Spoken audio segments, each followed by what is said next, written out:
Olá, tudo bem? Meu nome é Matheus Miranda e hoje eu vou trazer uma reflexão acerca da bicicleta, o futuro do transporte, e procurar discutir sobre a necessidade da gente falar no ciclismo.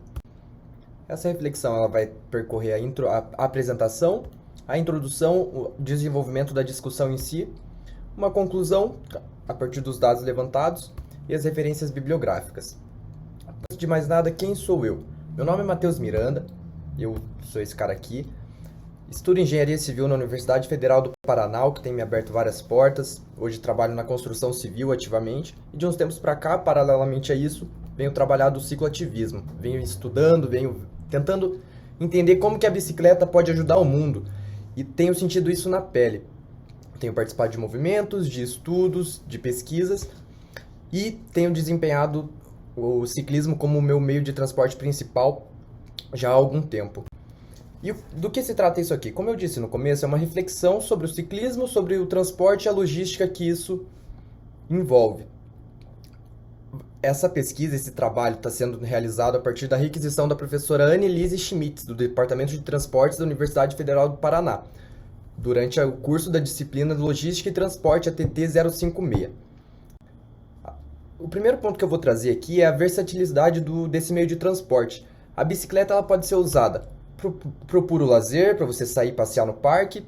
Pode ser usado no esporte, com várias vertentes, a bicicleta de trilha, o mountain bike, a bicicleta de velocidade, sendo o Brasil um grande polo desse esporte, mas também, propriamente dito, configurando o transporte das pessoas, sendo ir para o trabalho, sendo ir para a faculdade, sendo ir para a escola. Algo que às vezes representa e apresenta alguma inviabilidade. Por quê? Porque no Brasil, a exemplo de outros lugares do mundo, a gente tem o domínio rodoviário. Do que se trata?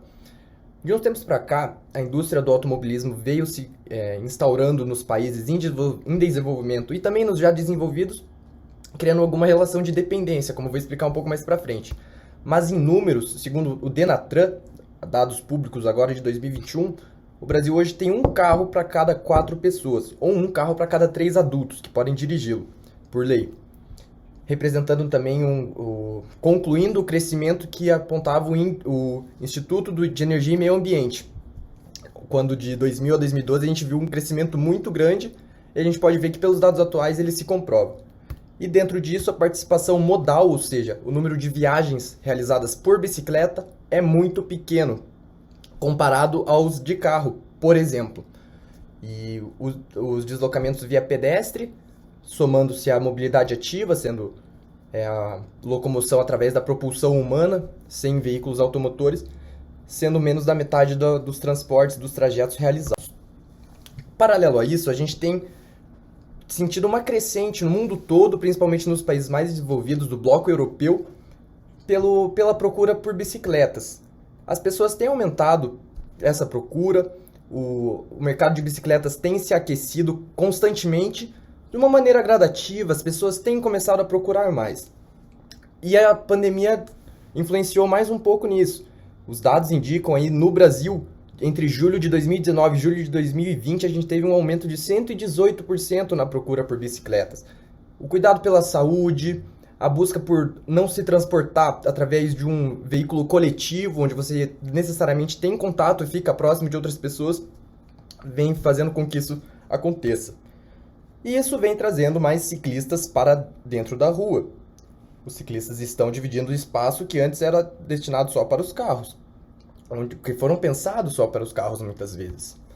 E acaba gerando uma certa contestação por parte da população que quer aderir a esse meio de transporte, porque a população não se sente muito segura. E você pode estar achando que o ciclista está errado em se locomover da maneira como esse rapaz de amarelo, porque parece que a rua não é o lugar da bicicleta. Mas o que diz a legislação brasileira sobre isso? O Código de Trânsito Brasileiro, disponível em vias digitais, nos diz no seu capítulo 3º, no artigo 58º, que sempre que não houver ciclovia ou ciclofaixa apropriada para o trânsito ciclista, esse deve permanecer dentro da rua. A calçada é lugar do pedestre. Enquanto não tiver uma ciclovia ou uma ciclofaixa, o trânsito deve ser na rua. E a responsabilidade no trânsito é sempre do veículo de maior porte para o de menor porte. Esse aqui é um trecho do artigo 29º do capítulo 3 do Código de Trânsito Brasileiro, que foi instituído pela Lei 9.503 de 1997. Agora, traçando um panorama sobre a história do transporte, a gente vai ter que, na Idade Antiga, os primeiros deslocamentos foram sempre movidos por motivos nada prazerosos. A fome, os conflitos tribais, mudanças climáticas, a busca por comida, que fez com que muito da população humana, da espécie Homo sapiens sapiens, se dispersasse através dos continentes. E um grande marco da revolução no transporte, que foi realmente uma revolução, foi o advento da roda.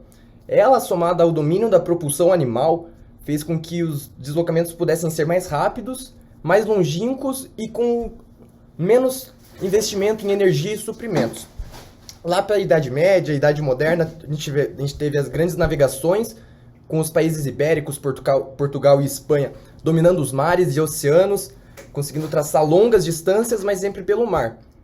A Revolução Industrial trouxe o advento das locomotivas a vapor, que possibilitaram agora transporte em massa, principalmente de carga, mas também de passageiros, por vias terrestres, o que propiciou o desenvolvimento econômico e social de muitas cidades, principalmente dentro da Europa. Também exportando a cultura das ferrovias para os Estados Unidos, onde foi muito bem sucedida. Porém, na virada dos séculos 19 para 20, a gente teve a invenção e a apresentação à sociedade dos automóveis, que vieram para marcar. O Ford T, o primeiro modelo popular desenvolvido pela Ford lá em 1905, 1908, rapidamente adentrou aos lares americanos e, num curto espaço de tempo, já se tornou parte da família norte-americana. Paralelamente a isso, a gente teve o surgimento da bicicleta. Os primeiros registros encontrados foram de pouquinho antes de 1500, de Leonardo da Vinci. Já tinha algum modelo parecido, mas ele ainda não tinha sido executado. Eram só algumas das ideias de Da Vinci. A partir dos anos 1800, Carl von Drais, um alemão, executou a primeira bicicleta com um vigote de madeira ligado por duas rodas e um sistema de direção, e a partir daí as bicicletas começaram a evoluir. Evoluíram rapidamente, as pessoas acabaram gostando lá na Europa, e já em 1900 as bicicletas atingiram sua configuração moderna, sua configuração atual, com sistema de direção, sistema de pedais, duas rodas do mesmo tamanho. Tivemos uma fase ali em 1870 das rodas grandonas na frente, mas em 1900 já estavam com a configuração atual e avançando pelos diversos continentes. Mas, voltando agora para a questão do carro, o marketing, a publicidade do Ford foi tamanha. Ele conseguiu emplacar isso de vez na cultura norte-americana, que se difundiu pelos países, levando as sociedades a carro-dependência, que seria justamente a gente depender dos carros, a gente depender dos veículos automotores para transitar, causando a subjugação de outros modais, como o ferroviário, como o aquaviário, ou mesmo deixando verdadeiramente de lado o modal cicloviário, representando os carros como detentores, como dominadores das vias e tudo mais. Não é muito difícil a gente se deparar com uma rua, hoje aqui no Brasil, em que ela foi totalmente projetada para os carros, onde todo o espaço, ou 90% ou 80% do espaço da via é destinado aos carros, esquecendo de pedestres, esquecendo de ônibus, esquecendo de ciclistas. Gell e Gensel, no trabalho deles, chamado Novos Espaços Urbanos, divulgado em 2002, apresentaram um pouco do que a contestação por parte da população acerca desse sistema, desse modelo que nós vivemos, como que isso pode acontecer. Antes de mais nada, a gente tem a cidade tradicional, quando as cidades foram construídas e concebidas em prol das pessoas, onde os espaços eram abertos, onde os espaços eram livres para você andar, e assim se configurou a cidade tradicional. Com o advento dos carros, com o domínio socioeconômico que os carros impõem nas sociedades, a gente concebe a cidade invadida, que faz com que que nos mostra que os carros estão no comando, estão tomando uma boa porcentagem do espaço da cidade. Quando trafegar a pé é inviável e o único meio de você se locomover diariamente em questões de tempo e espaço é o automobilístico, a gente configura a cidade abandonada, onde grande parte dos espaços são destinados apenas aos carros e as pessoas são deixadas de lado. Quando a população percebe isso, quando os governos percebem isso e começam a retomar os espaços, a gente consegue perceber a cidade recuperada, onde os espaços até então ocupados por carros, agora são ocupados por praças, por pessoas, por ciclistas, trafegando de maneira ativa. Agora trazendo alguns pontos que talvez expliquem essa contestação, que trazem à tona essa discussão das pessoas, a gente consegue traçar alguns benefícios da bicicleta. Primeiro, em termos econômicos. A bicicleta é um veículo de baixo valor inicial de aquisição, baixíssimo valor de operação, não consome combustíveis, baixo valor de manutenção, as peças são no geral mais baratas do que veículos automotores, do que as próprias motos, que também são mais baratas do que os carros, mas as bicicletas permanecem sendo bem mais baratas. A infraestrutura necessária para uma bicicleta trafegar é muito menor do que uma infraestrutura necessária para um carro trafegar. O suporte de peso depende de materiais menos resistentes, é mais fácil, você precisa de menos espaço para passar uma bicicleta de 50 centímetros de largura do que um carro de 2 metros. E eu achei uma pesquisa aqui do Marcelo Daniel, que até então ele estudava na pós-graduação da UFRJ. Ele conseguiu comparar deslocamentos de dois ciclistas que se deslocavam todo dia para o seu trabalho de bicicleta e fizeram as estimativas de custo utilizando tanto fatores de custos diretos, como valor da operação, consumo de combustíveis, o preço do veículo, a depreciação que esse veículo passa, até valores indiretos, como o custo por acidente que o modal acarreta naquela via. E os custos de carros, os custos de bicicleta ficaram cerca de 6 vezes mais baixos do que o custo do tráfego via automóvel, considerando o mesmo trajeto, considerando os mesmos horários. Eles analisaram também a velocidade média e puderam perceber que em horários de pico, que eram os horários utilizados para ir e voltar do trabalho, a velocidade média das bicicletas superou a dos automóveis, muito explicado devido aos engarrafamentos, onde você anda com o carro um pouquinho e logo para porque tem um sinaleiro, e logo tem um trânsito muito elevado, e a bicicleta simplesmente vai embora. Outro benefício da bicicleta configura-se no meio ambiente, ou melhor, no não malefício, porque as bicicletas não poluem. Isso é o que a gente pode confirmar logo inicialmente. Faz sentido você perceber que a bicicleta não contribui para o aquecimento global, para a emissão de gases de estufa, porque simplesmente não consome combustíveis fósseis, os principais geradores disso. A gente tem um mapa aqui da cidade de São Paulo, agora de domingo, dia 27 de junho de 2021, e a gente vê que a concentração de monóxido de carbono em várias partes de São Paulo, em várias partes da capital paulista, durante as 6, 7 horas da noite desse domingo, era muito elevada, já se encontrava na situação crítica. E 90% das emissões do monóxido de carbono são causadas pelos veículos automotores. Monóxido de carbono extremamente nocivo à saúde, causa sufocamento, quando em ambientes enclausurados corrompe o sistema respiratório. E as bicicletas não emitem estes gases, justamente porque a fonte de energia somos nós, é a nossa alimentação, é o nosso trabalho, é o nosso desenvolvimento físico que faz com que a gente atinja as distâncias, com que a gente percorra as distâncias, diferentemente dos veículos automotores. Corroborando a isso, a gente consegue fazer um paralelo com a saúde também, porque a gente emitindo menos gases nocivos ao meio ambiente, a gente emite menos gases nocivos a nós, porque nós fazemos parte do meio ambiente. Nós estamos intrinsecamente conectados à natureza. Quanto mais a gente prejudicá-la, mais nós vamos nos prejudicar.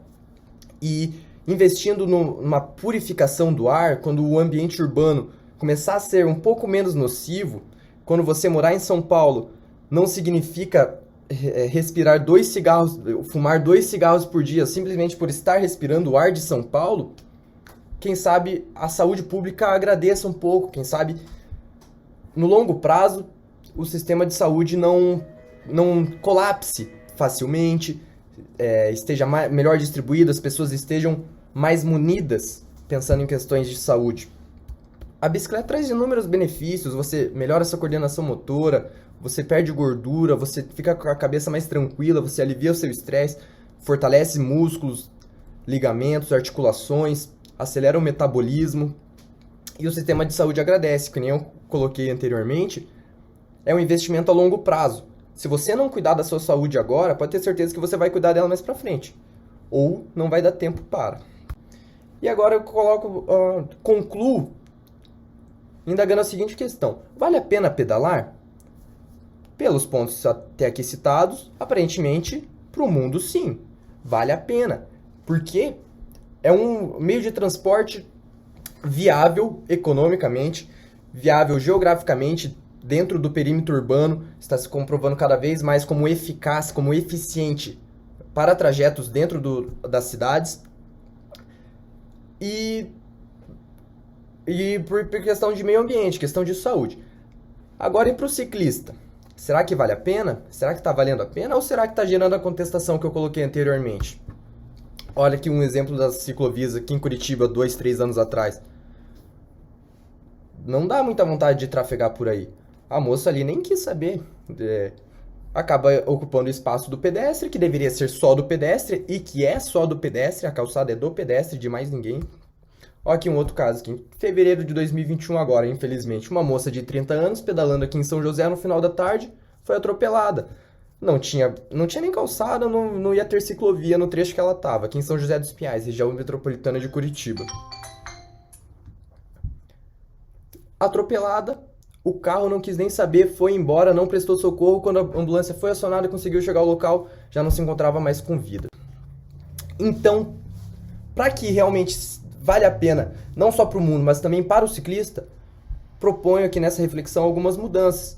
A gente deve começar a solicitar mudanças inicialmente culturais, onde campanhas de conscientização, a educação nas escolas, a educação em todos os ambientes seja mais favorável.